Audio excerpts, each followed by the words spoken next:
It's really wonderful to be here. And JD didn't mention that actually he's also on our board. And so he's a huge help to me on the board. So yes, I'll tell you a little bit about Endow, and then I will get into my talk. JD quoted did a couple of quotes from John Paul II's letter to women. And I read that letter in the early 2000s. And there was another woman and myself. There were three of us, and one of them had gone to Mexico and had heard about John Paul II's letter to women and this whole concept of a new feminism. And none of us were any kind of feminists. We were nothing, as far as that goes. And we had never read about any of that. And when the woman who went to Mexico was named Marilyn Coors, and she brought it back, and I was in a prayer group with her, as was the other woman. And so she shared that letter with us, and it changed my life completely, and it changed the three of us. It was interesting. There were 12 women in the prayer group, and only 3 of us were affected by it. The other women really weren't affected, but it changed our lives completely. I mean, it just it had to have been the Holy Spirit, quite frankly, and it was just. It's like one day we looked at the world one way, and the next day we looked at the world, a completely different way, and really caused a great conversion in the hearts of the 3 of us. It's so, I guess did he say we're from Denver? Yeah, we're from Denver. And at the time, Archbishop Chaput was our Archbishop, and so we talked to him and prodded him and needled him and bugged him to death to help us start this organization for women. And so what Endow does is we develop study materials for women to use in small study groups. And it's on the various teachings of the Catholic Church. Our initial study guide is on John Paul II's letter to women, the letter that he wrote in 1995. And he wrote this letter prior to the United Nations Conference on Women in, where was that? Oh, Beijing, China. And he wrote it in June, and that conference was in September. And he wrote it to all the women of the world. And it's a beautiful letter. I mean, it's just, again, as JD was saying, thank you for being a woman. You enrich humanity. We need you to be women, basically. We need a woman's heart in our world. I mean, I'm not saying this verbatim, but because our world has grown so sterile and that type of thing. So he wrote that letter. Prior to that, one of the reasons he wrote the letter is because a year earlier they had another United Nations conference, and it was on population and development. And it had turned into just the whole conference basically turned into an abortion on demand. That became the theme of a conference on population and development. So he knew that if that, was the theme, that came out of a theme of population and development, what was going to happen if on a conference on women, basically. So that's why he wrote that. So over the years, we did found the organization in 2003. And over the years, we have been developing study materials, again, for women to use in small study groups.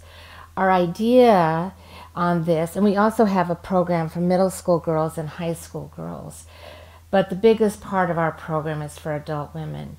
And the idea is that women can, we wanted it almost to be like a book club, where you would be able to choose the topic of your choice. You would study on the meaning of Christian suffering, or John Paul II's letter to women, or he has another document on women, on the dignity and vocation of women, that type of thing. And so that we knew not every group would be the same, and not every group would be interested in studying, one thing or another. So we have, every year now, we produce like one new study guide. And our study guides have changed quite a bit since we started, and I think they've improved. We were just starting, and so we're freshening up a few of the study guides. But That being said, our latest study guide is on St. Catherine of Siena. And so I thought I would share with you tonight about St. Catherine and then how I think she speaks to us today, because I think she has a lot to say to us today. And she's just a remarkable. Another member of our board and I actually did most of the writing and editing for this study guide, and so we didn't know anything about her, so we had to study a lot, and I really learned a lot, and I would say she's had a huge impact on my life, so that's why I thought I would speak to you about her. So let me just begin by saying, actually I opened a book the other day. I don't know if any of you have read. It's called The Reed of God. It's by Carol Houselander. Anyway, it's a beautiful book, but right on the very first page, it talks about St. Catherine of Siena, and she refers to her as the greatest saint that ever lived. It's like, oh, good. And so that's probably debatable, but she is incredible. She's a doctor of the church. She's the second female doctor of the church. Paul VI named her a doctor of the church, I think a week after he named St. Teresa of Avila, who was the first woman doctor of the church. And in his talk on naming her a doctor of the church, what he spoke about most was her wisdom. And that's what that was her gift to the world, is just the wisdom that she shared with others. So she couldn't read or write. However, she had scribes, and so she has written a book. It's the dialogue, and it's a dialogue between her and God the Father. And there's several, one or two, I think, books, prayers that she's written and letters that she's written. Actually, she couldn't read or write until almost the very end of her life, and she asked God for that gift, and then she could. But she died at 33. So most people and everything you read is that, Catherine couldn't read or write. So anyway, she was born on March 25th, the Feast of the Annunciation, in 1347, which is the 14th century. She was the 24th of 25 children. She was a twin. Her twin died. I know, can you imagine? 25 children.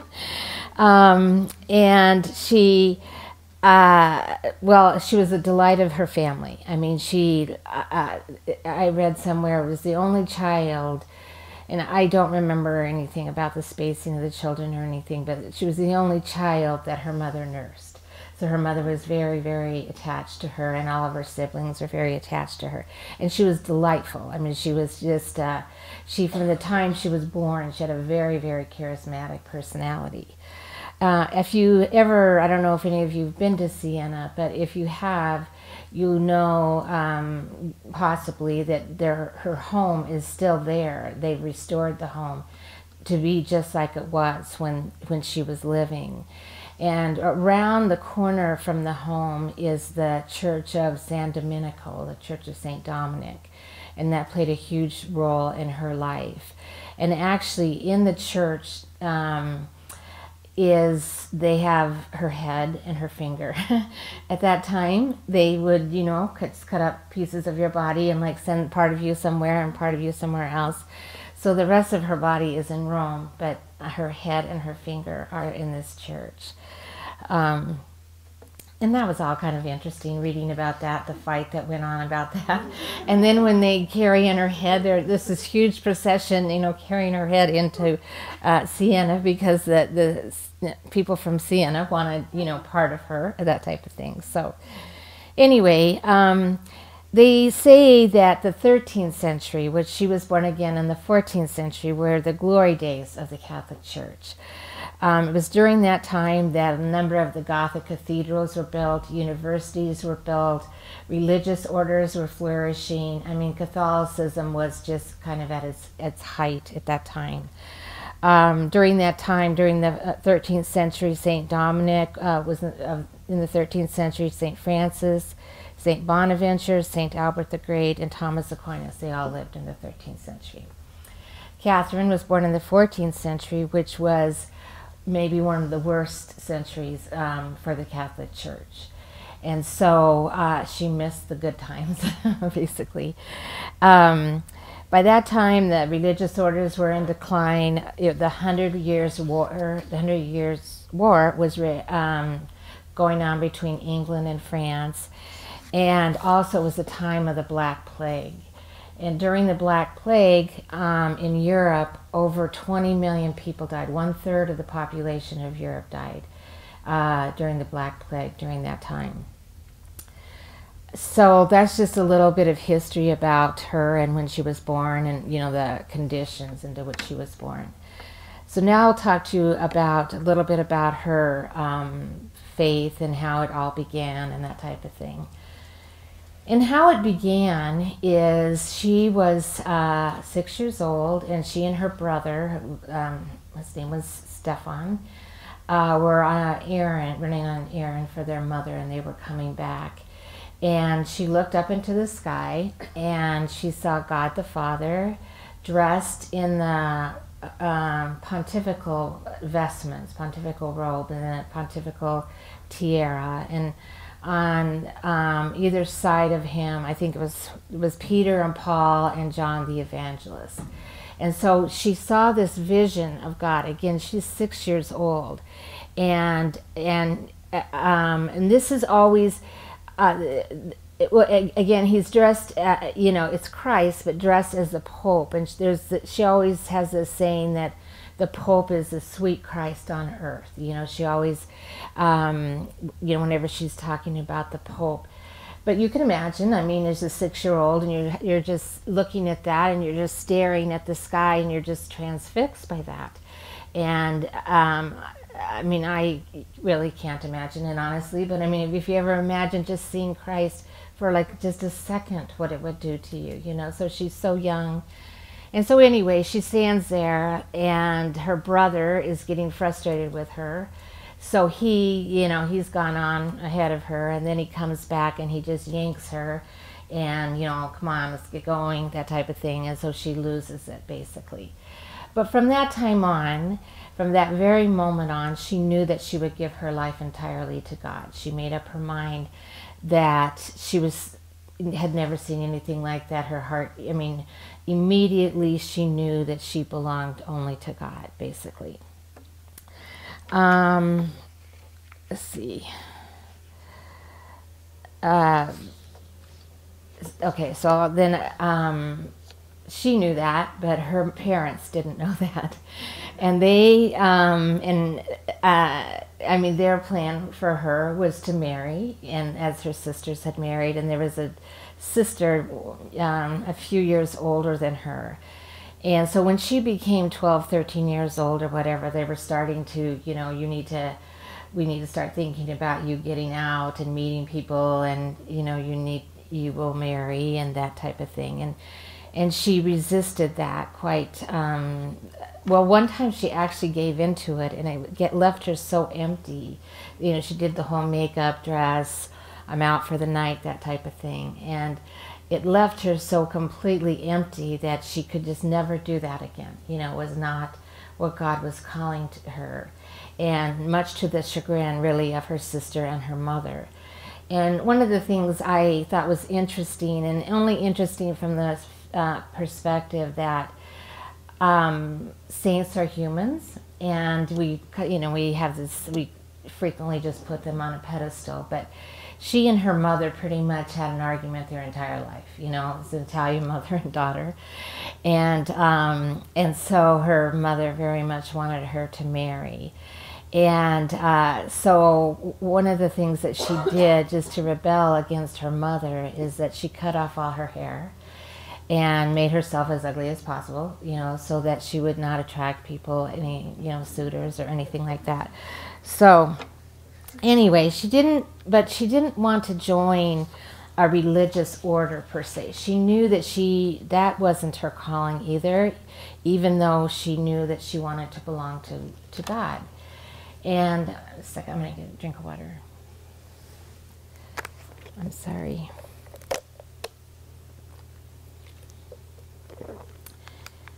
She wanted to join an order of women, and they were called the Sisters of, what's that? Sisters of Penance of St. Dominic.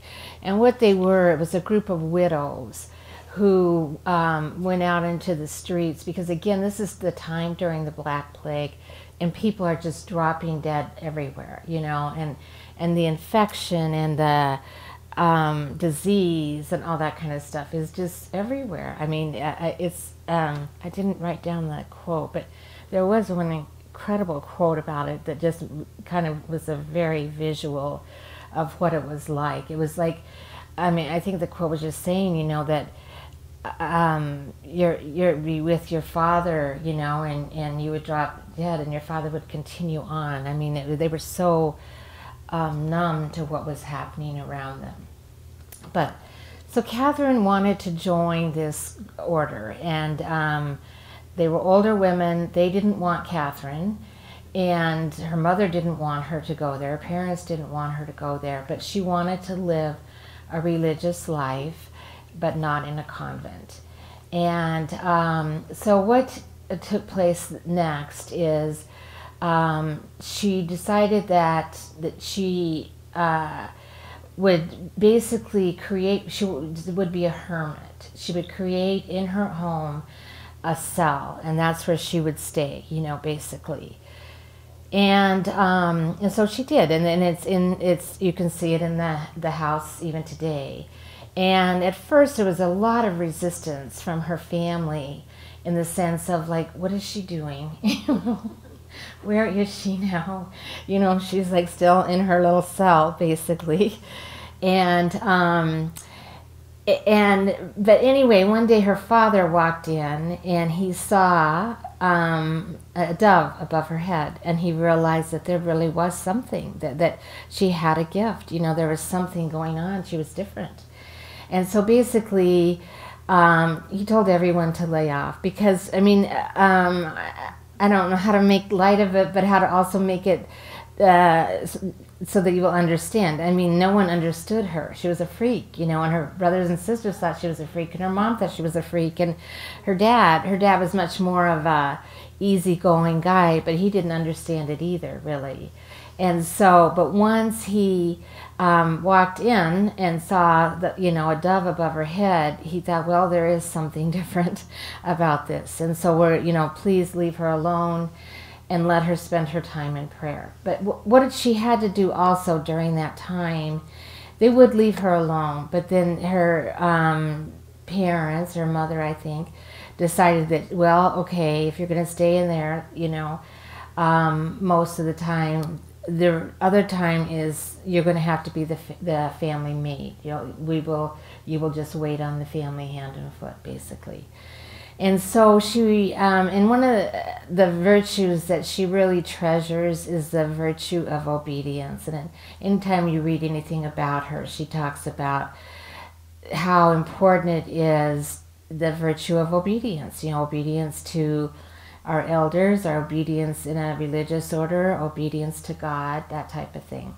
So she gave in to that, and what she would do in her mind when she was serving dinner around the table, she would pretend like her father was Christ, her mother was the Blessed Mother, and all her brothers and sisters were the apostles, you know, that type of thing. So she got through it, you know, basically. But anyway, so that's how she handled that. Okay, so when she's in her, she stays in her cell for 3 years. And I thought this was particularly interesting. She called it the cell of self-knowledge, basically, in her writings. And what it is, and so what she's in prayer with God all the time. I mean, Catherine is a mystic, and it's developed throughout her life, her relationship with God.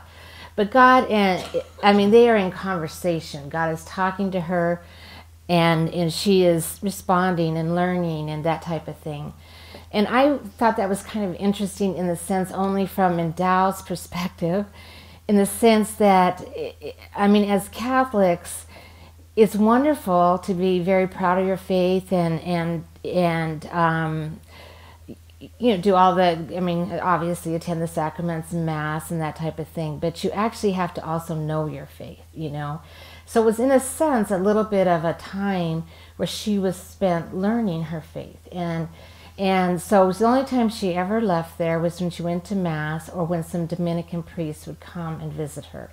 And so these were 3 years of learning her faith, basically. And when she talks about this cell of self-knowledge, it's the idea of how, how does God see you?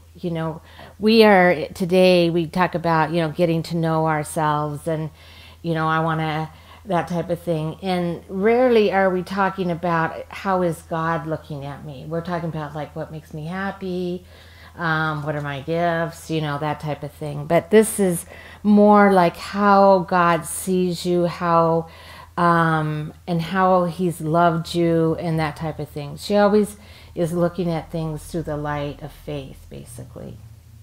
So she never expects to leave that. And she's quite content there. Again, I mean, you wouldn't be. I mean, God is with you all the time. And I was thinking about this, quite frankly, because I took the month of December off, and it's the first time in 12 years that I've ever taken an extended period of time off. And I thought I would do a lot of different things. I thought, oh great, I will do, go out with my girlfriends for lunch and this and that and the other thing. And I just stayed in my house the whole time. I mean, I was so tired. Number one, I slept a lot. But it was just how great, how often is it that you're just able to just stay and pray, And it was the most beautiful Advent. I prayed so much. And so I was kind of thinking of Catherine at that time, that she was, that was how she was living her life, in this quiet and with God only. But anyway, one day God, and one of the things God tells her during this time, which I think is important for all of us, is, I am he who is, and you are she who is not. And so basically, you are not God. And I think that's very powerful in the sense that today, again, we don't think that. We even when we think about God, I don't know. I guess when I read it, it just struck me that I don't remember all the time that I am not God. God is God, and I am just his creature, basically. And so, he makes that very clear to her. And, but then, okay, so the 3 years goes by, and one day, God tells her, now it's enough, you need to go out into the world. And that was a great sorrow for her. She wanted to stay just alone where she was with God. And he gave her this teaching that love of God and love of neighbor, you can't have one without the other. You cannot just love God and ignore your neighbor, basically. That you, as much as you love God, that's as much as you love your neighbor. And so, anyway, and that's something that carries her through the rest of her life, basically. So Catherine goes out into the streets. I'm sorry. I have a little bit of a sore throat, and that's why I'm drinking so much water. I'm sorry. We want you to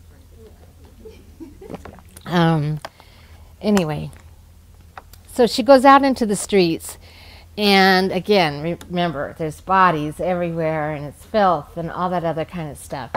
And she throws herself into it 1,000%, I mean, she, just as she did with her prayer, then she is working round the clock, nursing and taking care of people and loving them and burying the dead and holding their hand and mothering them and that type of thing. And what she draws on at that time is this whole idea of this cell of self-knowledge, that you don't have to be locked away in your home to have a cell of self-knowledge. God is always with you. He's always within you. And he was never going to leave her alone, basically. It wasn't just that one little place where he was. So I think that's important for us as Catholic men and women, particularly in the busy world that we live in now, is that to always remember that every minute of the day, we can always go there. I mean, we can go there at the stoplight, basically, is just to kind of go internal and just be with God for a minute, just to calm ourselves, or tell him how much we love him, or ask for help, or something like that. That whole idea. So anyway, Catherine, again, as I tried to explain earlier, she's very, very charismatic. So people start hearing about her, and they start asking her for help in different places outside of Siena. And they want her, and she becomes, okay, well, first of all, I forgot to tell you something. She does actually join that order, the sisters, and she takes the mantle. Actually, at one point in a dream, St. Dominic says, don't worry about it, you're going to be one, so don't worry about it, that kind of thing. So she does join that order. So, but again, she's different from the rest. I mean, she's getting calls from Florence and other places to go help people. She's working with kings and queens and paupers, and everybody is asking for her help, basically. So it was during this time that Catherine starts really meditating and I guess understanding would maybe be the better word, of the mercy of God. She, everywhere she goes, she encounters people that need the mercy of God, no matter who they are, how rich, poor, sick, well, that type of thing. And in her book, The Dialogue, she refers to God's mercy over 100 times. And I think that's important for many reasons. And as Pope Francis, I mean, that's what Pope Francis talks about, nearly every day, the mercy of God. And also St. Faustina. And particularly in our world today, and I know this from Endow groups, that women who have made mistakes in the past, maybe have had abortions or this or that, they think God will not forgive them. They don't understand the mercy of God. And I think if we understood that more, well, first of all, I think we would actually be so much easier on ourselves, quite frankly. But we could only fall in love with God more if we understood his mercy, how much he loved us, basically. And so she, at that point, she's just really absorbed in that whole idea. Okay, another thing about Catherine is that she communicates, which this makes her different, is that she communicates in images. She, in her teaching, she talks a lot about images. And so one of the images that I'm going to tell you about is her image of what she called the Christ bridge, basically. And it comes to her, she's in Florence, I think she's living in Florence, and she's staying in this house that's overlooking the Arno River. And every day she has to go over this, it's a bridge. And I've been to Florence, but I don't remember this, but it's called the Ponte Vecchio. I don't know if any of you have heard of it. But anyway, what she sees from this house is just, the raging water below, and then every day she's crossing this bridge, and there's an overhang over the bridge. And then along the bridge, there's little stores, there's little markets, there's boutiques, and there's a meat store, a butcher, and there's, it's like wool workers, grocers, fishmongers, all that kind of stuff, So in her mind, she starts to put this all together, that this is the image that that she understands, begins to see it as the image that as Christ and as the church, basically. And she sees the church as the bridge, that will take us to Christ. And she sees that in her mind, she's talking about the overhang on the bridge is the mercy of God. And all the little places that you stop along the bridge are the sacraments, and they're, even the sacramentals and all the different things that the Eucharist, the church helps us, just like it was helping the people cross that bridge. And it's really, if you stop and think about it, it's a really interesting and beautiful image in the sense that, overhanging everything is the mercy of God. And then all the things that God uses to help us, get to Him. And she also begins to understand during this time that the vast distance between heaven and earth is original sin.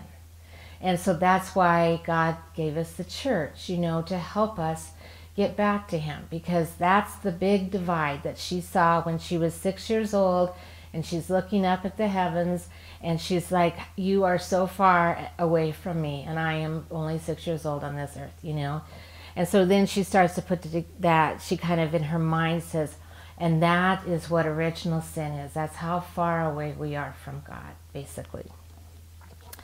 So, let's see what else. So when she's thinking about this, she's thinking about 3 different types of people that would cross that bridge, or would. And so the first type of person is the person who is, again, she's looking down at the river. And the first type of person is the one who's not even going to get on the first, ladder. I mean, they just assume drowned. They would, rather than, take someone's hand or whatever. They are mired in sin, and they're going to stay in sin, and that's their choice. That's the life that they've chosen for themselves. The second type of person is somebody who knows that they have lived a very sinful life, and they want to get on the bridge. They really do. But mainly they want to get on the bridge because they're afraid they're going to hell, basically. It's not necessarily because they love God so much. It's just, if I don't get on the bridge, and if I don't start walking across that bridge, I don't know what's going to happen to me. And then the third type of person is the person that loves God and wants to cross that bridge to get to heaven, basically. And it was one thing that was interesting to me. I'd never read this before, but she said that when we die, we actually know where we're going. I mean, I don't know. I thought that was rather interesting. I'd never heard that before.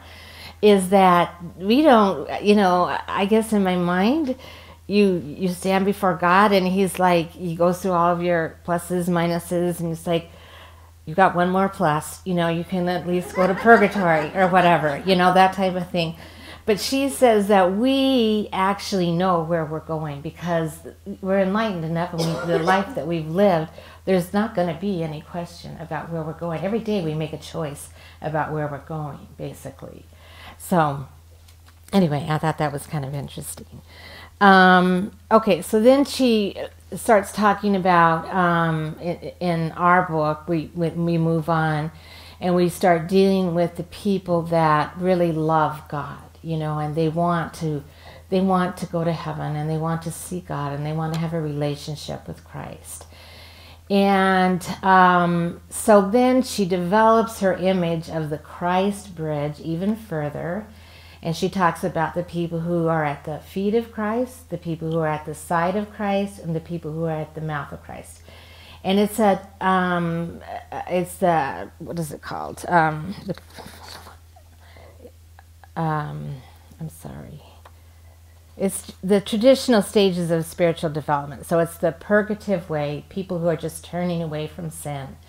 The second stage is the side of Christ, and it is the unitive way. Luminative, I'm sorry, and then the unitive stage. Yes, thank you. But and so basically, at the very beginning, you're turning away from sin. The second stage, you're starting to develop in virtue, and you're starting to want God more. You're starting to be you're trying not to sin. Basically that type of thing. And the third stage is the unitive, and where your will is God's will. You're completely one with God, basically. And in all the books that we read, and of course I in our own experiences, I mean, you could go these three stages like in 15 minutes, basically. We're always going, those of people who are trying to grow in holiness, you're always, in flux because of who we are as human beings, basically. And so what helps us, and what helps us is we have our intellect and will, and we can make choices, basically. And so she talks about that's how we get holier, is that we use our intellect and will, and our memory. And one of the things that I thought was interesting is I understood the whole concept of using your intellect and will to be able to turn away from sin and that type of thing. And that the devil cannot really get to your intellect and will unless you invite him in. But I thought this was interesting when we were putting this book together. The devil does have access to our memory. And so the devil can play with our memory and our imagination and that type of thing. And I was kind of thinking about, like, sometimes, and I don't know if this it happens to anyone else. If it only happens to me, please don't say anything, honestly. But sometimes you're just driving home from work, and all of a sudden you just remember somebody like who offended you, maybe like 5 years ago or something like that. And you're just, it hasn't even been a bad day or anything like that. And by the time you get home, you're just like raving mad, and so I could really relate with that, in the sense of that you have to have control over that. You have to, say a prayer or help me Jesus or something, because you could walk down that path. And we do walk down that path quite often, quite frankly, and it's a path of sin for us. And I don't know, I just thought that was very interesting, that that's how the devil can get us going, is that he'll play with your imagination. He'll make you worry. He'll make you think that nothing's going to turn out right. He'll make you think that that person didn't like you, all that kind of stuff. And all those things, you're like, oh my gosh. So anyway, that's Catherine's whole, it's not only Catherine's, I mean, that's the church's teachings on getting holier. But again, Catherine uses the bridge to kind of illuminate each one of these different stages. So, let's see what else.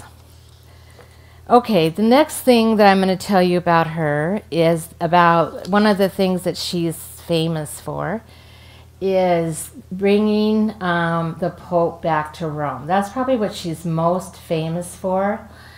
Actually, what she did in real life was so much more than that, but that's the thing that she's most famous for. And what had happened was, like 70 years, the papacy had been in Avignon, France for about 70 years. And actually, prior to St. Catherine, St. Bridget of Sweden had tried also to get the Pope to move back from Avignon to Rome. And the reason the popes were, I don't remember exactly who was the first pope who moved to Avignon, but the reason is because it was nice there, and Rome was in decay, and that type of thing. And but if you know anything about the Catholic Church, I mean, the Pope is the Bishop of Rome, and so why is he living in Avignon? That type of thing. And there also, during this time, there's a lot of decay in the church. I mean, a lot of decay. And it's interesting. When we were writing this, we always have all of our books go through the imprimatur process to make sure everything is, correct, because we aren't theologians or philosophers, and we have this guy, and he's German, and he's we really like him because he nitpicks everything, So I made this comment, something about, well, it's just like a lot like now, I mean, the church was just really corrupt. And it's like, Terry, it is nothing, that what was happening then is like nothing like now. But I mean, there was just a ton of corruption with popes and again, and it was more than anything, it was confusing the faithful, and also. And also Rome was continuing to decay because no one was going to Rome, basically, because they were all going to Avignon. So somehow Catherine decides, and I can't remember, she's asked, I think, to go to Rome and bring the Pope back, or go to Avignon and bring the Pope back. So you can imagine it's kind of a different time than it is today, You just don't go bring the Pope back. But she does get in to see the Pope. And it's shocking even then, that she can go see the Pope, quite frankly. But she is, again, so powerful and so charismatic that he does not, he thinks he's just going to meet some wimpy woman, really, And he meets this really powerful woman, and she walks in and she goes, I smell the stench of sin in here. I smell sin here, this kind of stuff. And anyway, she really does get his attention. And one of the things, how he is convinced that he is Pope Gregory the 11th, and he knows that he should go back to Rome. He knows. And he has a dream that God tells him he's supposed to go back to Rome. But he doesn't tell anyone about the dream. But then Catherine comes along, and she's talking to him, and she just zeroes right in on the dream. You had the dream. You're supposed to go back, basically. So he's a weak man, but he does go back. He leaves Avignon and he goes back. Unfortunately, he only lives 2 months once he gets to Rome.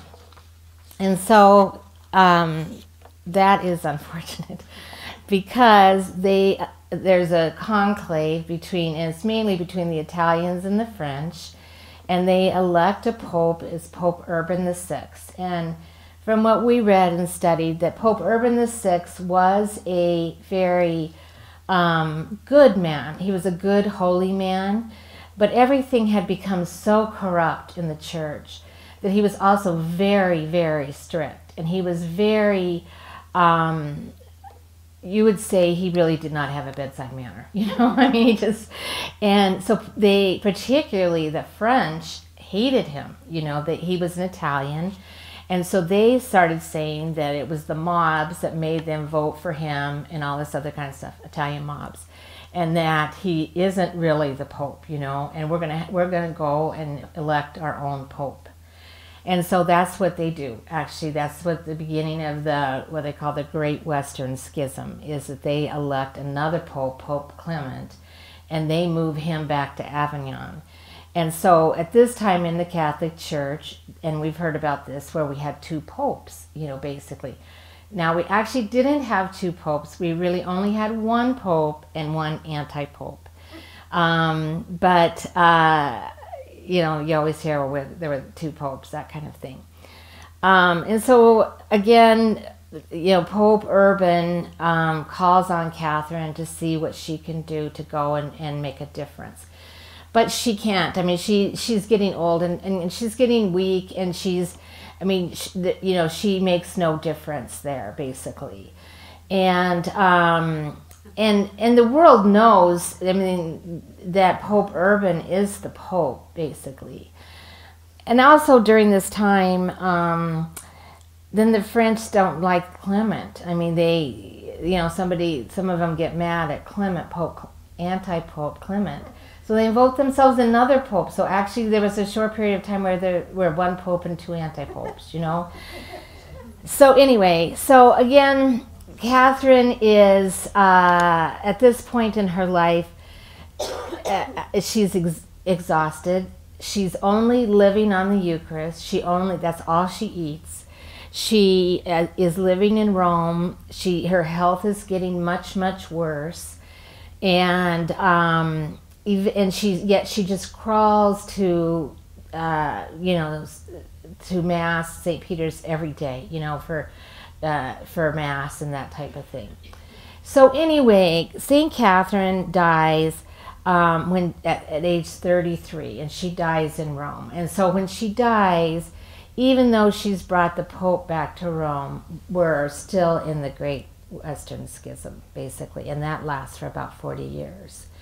And so anyway, I'm just going to conclude. There's so many more things I could tell you about her. I feel like I've kind of skimmed the surface, and I hope I haven't done that injustice. But I mean, she's so rich and that type of thing. But I thought I would just end it with why I think she's important to us today, basically.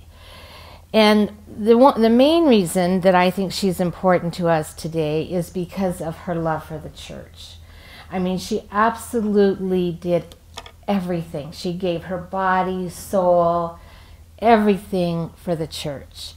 And I think right now we're living in times that we have to be that willing, that ready to do whatever God is calling us to do. Because we've talked today, and I've met with different people, and I think we all feel that we're just in a really hard time. I mean, I have a lot of friends, and in my family, it's just been like a hard year. It's not life or death situations, but a lot of people are experiencing difficulties.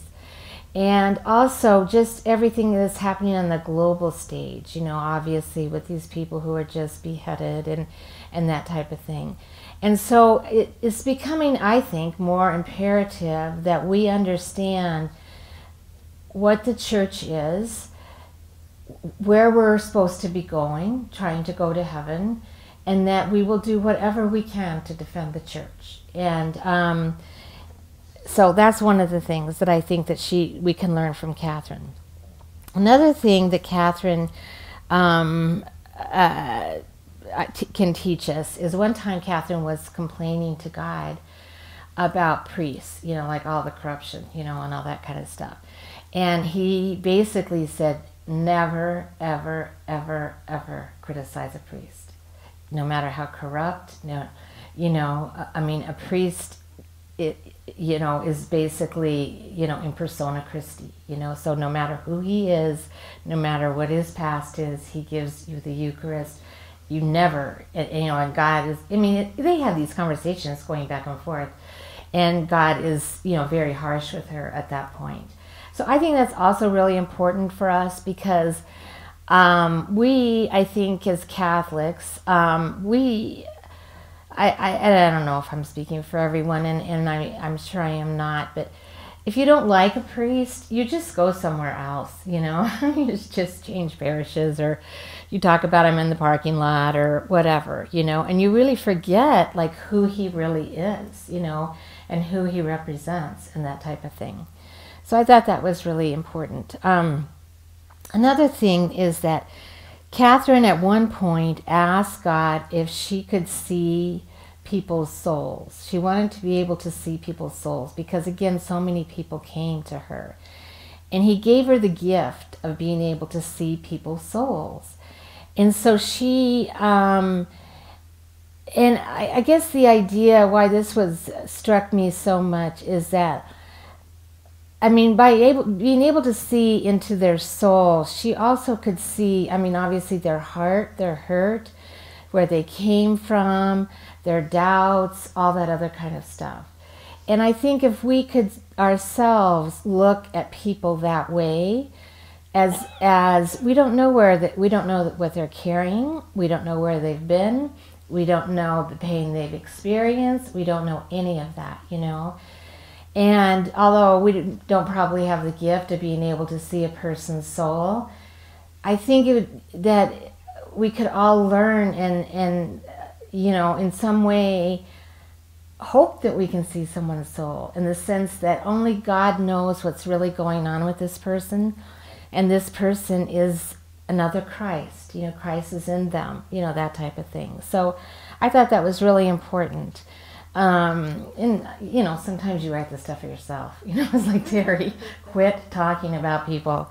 The other thing is, Catherine had a great love for the Eucharist. And we today are so lucky we can receive the Eucharist every day.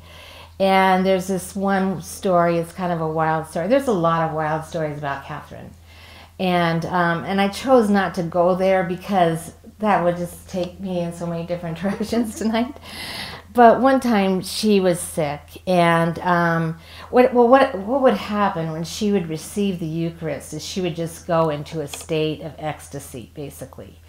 And priests were really getting sick of it, and all the other people were getting sick of it too, because she would receive the Eucharist and then just fall to the floor and be in a state of ecstasy for hours, And so they started to refuse her the Eucharist, and one time she was sick, and so she wasn't going to go to church, but she crawled to church, and actually her spiritual director was Raymond of Capua, and he also wrote a book about her. Anyway, he was talking about when he was breaking the host, that a piece of the host, he lost a piece of the host. He couldn't, didn't break evenly. He didn't know what happened to a piece of the host. Well, what happened to a piece of the host is it flew to the back of the church to Catherine, basically. And afterwards he learns, that, well, of course, that is exactly what would happen. It would fly to the back of the church to you, that kind of thing. And so, but, I can't, it's another thing I think that we take for granted a lot, is just being able to, Eucharistic Adoration, being able to receive the Eucharist every day. Shannon, my co-worker, actually I should introduce her, and this is Shannon Cronin, and she's my co-worker in Denver. And last night we were in Omaha. We stopped to see someone, and then we went to Mass, and it was a really beautiful Mass. It was St. Mary Margaret Church, I think. It was across the street from the Chancery. First of all, such a beautiful church.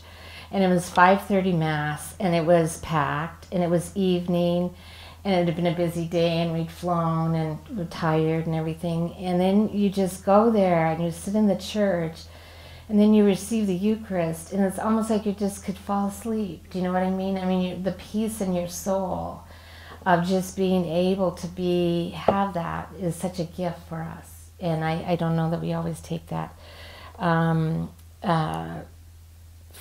as seriously as we should. The other thing about Catherine is she never took on a male persona, even though she was very tough, tough inner strength, that type of thing. She knew she was a woman, and she used all of her womanly gifts to, bring the Pope back to Rome, and that type of thing. She was clear that she was a woman, and that she had gifts as a woman, and she would use them, that type of thing. And I think sometimes today that, and I'm sure you would agree, that in different environments, women just choose to deny all of that. And obviously, it's in our culture everywhere, and abortion and contraception and this and that and everything. Women don't want to be women. They would rather be like a man. I read somewhere that, today women think that men are the gold standard, that they would prefer not to be, they would like to be more like a man.